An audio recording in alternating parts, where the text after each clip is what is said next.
Today I'm going to show you how to use the Vlookup function in Excel to find exact matches.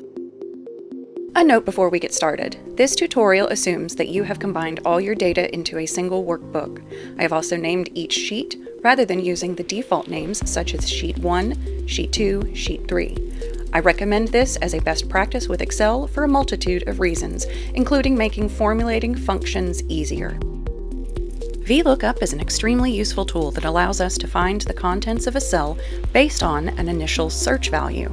In our example today, we need to determine the sales total for each of our employees for the month of September. Here we have a list of our employees' names and their employee number. Here we have a report that shows employee number and sales total for the month of September. We could combine these reports by identifying each employee number in the second sheet and copying the sales total into the corresponding cell in the first sheet. However, this is very inefficient and can take far too long, especially with large data sets. A much quicker option is the Vlookup function. To create this function, first select the cell in which the returned value should appear. Then navigate to the function symbol. It looks like an italicized FX, and click on it. When you click on the function symbol, a box will pop up that asks you what function you want to use. Type in Vlookup, select Go, and highlight Vlookup. Click OK.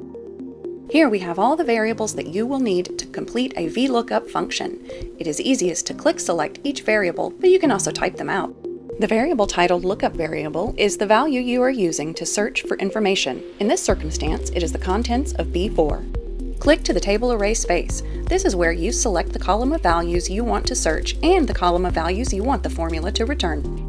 An important detail, the first column you select for the table array must be the column where you expect to find your search value. It doesn't matter if you select the column A or column Z as your first column, but the first column is what the formula will search for your value. If your search value is not found in the first column of your table array, your function will return a not applicable or NA.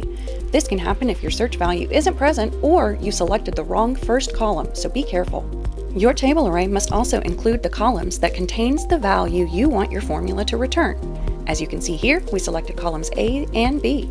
We will use this to determine the next variable. The next section of the function you must fill out is the column index number. This is the number of the column within your selected table array that contains the value you want the function to return if your search value is found. This sounds confusing, so let me demonstrate. In our formula creation window here, we have already selected the lookup value and the table array. Now we need to think about what we want the formula to do. We want the formula to look at the items in this column, column 1, and if the search value is found, return the corresponding item in this column, column 2. Therefore, we will type in 2. One thing to note here is that only the columns selected in the table array are numbered. For instance here, column B is numbered as 1. Since we want to return the corresponding value in column D, our column index number is 3. The last variable we need to fill in is called range lookup. This determines if you want the formula to return exact matches or if you want the formula to return the closest match. We only want exact matches, so we will type in false here. Don't get caught up on the true-false language here. It's just how the formula is written. You can verify that your formula is working by noting that the function box provides a preview of the results of your formula here. When you are happy with this, click OK. The formula has been successful and found the value you are looking for. Since Excel has some intelligence built in, you can click the box and drag the formula to the rest of the column, saving you incredible amounts of time. Hope this helps. Thank you for viewing.